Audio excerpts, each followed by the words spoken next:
హోలీ అంటే రంగుల పండుగని మనందరికీ తెలుసు. కానీ ఆ రంగుల పండుగ వెనుక ఉన్న నిజమైన స్టోరీ ఏంటి అనేది ఈరోజు తెలుసుకుందాం. పూర్వం రాక్షస రాజు అయిన హిరణ్యకశిపుడు అనే ఒక రాక్షసుడు తన రాజ్యంలో ఉన్న అందరికీ తానే దేవుడు అంటూ ప్రతి ఒక్కరూ తననే మొక్కాలి అంటూ శాసిస్తూ ఉండేవాడు. ఆయన మరి రాజు కదా, తన మాట ప్రజలందరూ వినాలి కదా. అలాగే ప్రజలందరూ కూడా అతనిని దేవునిగా భావించి మొక్కేవాళ్ళు. ఎవరైనా కాదని ఎదిరిస్తే మరణశిక్ష విధించేవాడు. అతని దుర్మార్గం ఎంత వరకు వెళ్ళిందంటే పాఠశాలలో కూడా అతన్నే దేవునిగా భావించి అతనికి మొక్కాలి అని చెప్పి విద్యార్థులకు విద్యను బోధించేలా చేశాడు. పండితులకి ఇష్టం లేకపోయినా సరే బలవంతంగా తనే దేవుడు అనిపించి విద్యని బోధింపజేసేవాడు. కానీ రాజ్యమంతా అతన్ని దేవునిగా మొక్కుతున్నా సరే తన కడుపులో పుట్టిన బిడ్డ మాత్రం ఎప్పుడూ నారాయణ స్మరణ చేస్తూ విష్ణుదేవుణ్ణే దైవంగా భావించి సృష్టికర్తగా పూజించేవాడు. ఆ బిడ్డనే మనలో చాలా మందికి తెలిసిన బిడ్డ ప్రహ్లాదుడు. కన్న కొడుకు ఇలా తన మాట ధిక్కరించి విష్ణుదేవుణ్ణి పూజించడం అనేది ఏ మాత్రం నచ్చని హిరణ్యకశిపుడు అందరికీ విధించినట్లుగానే తన కొడుకుకి కూడా మరణ శిక్ష విధించేశాడు. రాజు ఆదేశాల మేరకు ప్రహ్లాదుని వివిధ రకాలుగా మరణశిక్ష అమలు చేసే ప్రయత్నాలు చేశారు. ఏనుగులతో తొక్కించడం, కాలనాగులతో కాటేయించడము, చిట్టడవిలో వదిలేసి రావడము, ఇలా ఎన్నో ప్రయత్నాలు చేసినా సరే విష్ణుదేవుడి మాయ వల్ల ప్రహ్లాదుడికి మరణం సంభవించనే లేదు. అది తట్టుకోలేని హిరణ్యకశిపుడు ప్రహ్లాదుని అగ్నిలో కాల్చివేయాలని నిర్ణయించుకున్నాడు.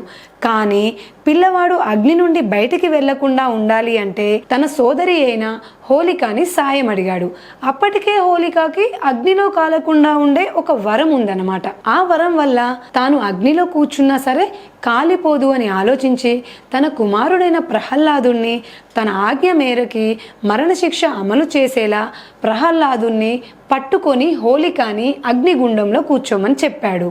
అందుకు ఒప్పుకున్న హోలిక ప్రహ్లాదుడితో పాటు చితిమంటల్లో కూర్చుంటుంది. కానీ విష్ణుదేవుడి మాయతో ప్రహ్లాదుడికి ఏమీ కాదు. హోలిక మాత్రం దహనమైపోతుంది. హోలిక దహనం అవ్వడానికి తనకున్న వరం వికటించడానికి కూడా కారణం విష్ణుదేవుడు మునులకిచ్చిన వాగ్దానం.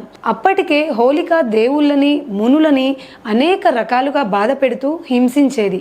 అది తట్టుకోలేని వారందరూ విష్ణుదేవుని దగ్గరికి వెళ్ళి మొరపెట్టుకోగా హోలిక దహనానికి విష్ణుదేవుడు మాటిస్తాడు. అదే మాట ప్రహ్లాదుడి భక్తితో నెరవేరుతుంది. హోలిక దహనం అవ్వడం అందరిలో సంతోషాన్ని తెప్పించడం వల్ల ఆ సంబరాల గుర్తుగా హోలీని జరుపుకుంటూ ఉంటారు. ఇది ఒక కథనం అయితే మనం హోలీ కంటే ముందుగా కాముడి పున్నమని చేస్తూ ఉంటారు. హోలీ పౌర్ణమి రోజు జరుగుతుంది. సాధారణంగా మన తెలుగు వాళ్ళు ఆ హోలీ పండుగ రోజుని కాముడి పున్నం అని పిలుస్తూ ఉంటారు. ఈ కాముడి పున్నం వెనుక ఉన్న ఒక కథనం ఏంటి అనేది ఇప్పుడు తెలుసుకుందాం. కొన్ని గ్రామాలలో, కొన్ని ప్రాంతాలలో హోలీ పండుగ కంటే ముందు కాముడి ఆటలు, కాముడి పాటలు అంటే హోలీ కన్నా ఒక వారం రోజులు 10 రోజుల ముందు నుంచే హోలీ ఆటలు పాటలు పాడుతూ ఉంటారు. హోలీకి ముందు రోజు కాముడి దహనం చేసి ఆ హోలీ పండుగని రంగులతో జరుపుకుంటూ ఉంటారు. దీని వెనకాల ఉన్న అసలు కథ ఏంటి అనేది మనం ఇప్పుడు ఒకసారి చూద్దాం.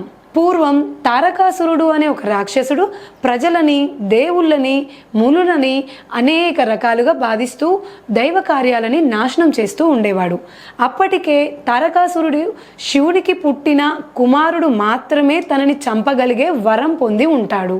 ఆ వరం వల్ల ఎవ్వరూ తనని ఏమీ చేయలేకపోతారు. ఇది తట్టుకోలేని మునులు, దేవుళ్ళు శివుణ్ణి ఆశ్రయించి శివుడి సహాయం కోరాలని వెళ్తారు. కానీ శివుడు ధ్యానంలో ఉండడం వలన వారందరూ శివుడు మేల్కొని శివ కళ్యాణం జరిగితే వారికి పుట్టబోయే సంతానం అసుర సంహారం చేస్తుంది అని ఎదురు చూడడం మొదలు పెడతారు. శివుడు ఎంతకీ ధ్యానంలో నుంచి బయటికి రాకపోవడంతో వాళ్ళే ధ్యాన భంగం చెయ్యాలి అని తలుచుకుంటారు. దానికి ఒక ఉపాయం ఆలోచించి అక్కడే పక్కనే ఉన్న చెదపురుగులని ఇలా వేడుకుంటారు. శివుడు కూర్చున్న ఉయ్యాలను పట్టి ఖరాబు చేయమని, అలా అయితే శివుడి ఉయ్యాల తెగిపోవడంతో తన ధ్యాన భంగం కలుగుతుంది అని భావించి అదే సమయంలో అక్కడే ఉన్న కామదేవుడు అంటే మన్మధుణ్ణి కామబాణాలు వేయడం వల్ల మన పార్వతీదేవిని పెళ్లి చేసుకుంటాడు అని తలచి ఈ చెదపురుగులని అలాగే కామదేవుని కూడా వేడుకుంటారు.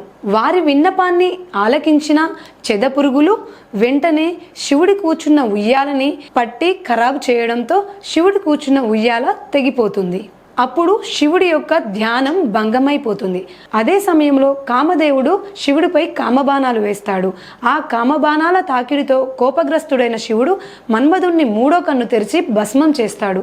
అది చూసిన సకల దేవుళ్ళు మునులతో పాటు పార్వతీదేవి కూడా శివునికి కలిగిన భంగానికి క్షమించమని వేడుకుంటారు. వీరందరూ ఇలా ఉండగా కామదేవుడి భార్య అయిన రతీదేవి దుఃఖిస్తూ తన భర్తను బతికించమని శివుణ్ణి వేడుకుంటుంది. తన భర్త లేకపోతే తాను కూడా బతకలేనని, తన భర్తపై ఉన్న ప్రేమని తెలియజేస్తూ తనని కూడా భస్మం చేయమని కోరుకుంటుంది. లేదంటే కామదేవుడికి పునర్జన్మ ఇవ్వమని వేడుకుంటుంది. రతీదేవికి తన భర్తపై ఉన్న ప్రేమని అర్థం చేసుకున్న శివుడు కామదేవుణ్ణి మళ్ళీ పుట్టిస్తాడు. అలా కామదేవుడి పునర్జన్మ జరుగుతుంది. కామదేవుడు దహనం అవ్వడం, మళ్ళీ పుట్టడం, అదే సమయంలో శివుడికి పార్వతీదేవిపై ప్రేమ కలగడం, ఇలా నిజమైన ప్రేమకి నాంది పడుతుంది. కాముడు ప్రజల కోసం చేసిన పనికి గుర్తుగా కాముడి ఆటలు పాటలు పాడుకుంటూ ఉంటారు. అలాగే కాముడి దహనానికి గుర్తుగా హోలీ పండుగకి ముందు రోజు కాముడి దహనం చేస్తూ ఉంటారు. ఆ తర్వాత రోజు సంబరంగా రంగులతో హోలీ పండుగ జరుపుకుంటారు. ఇవన్నీ అదే పౌర్ణమి రోజు జరగడం వల్ల ఆ పౌర్ణమికి కాముడి పౌర్ణమి అని పేరు వచ్చింది.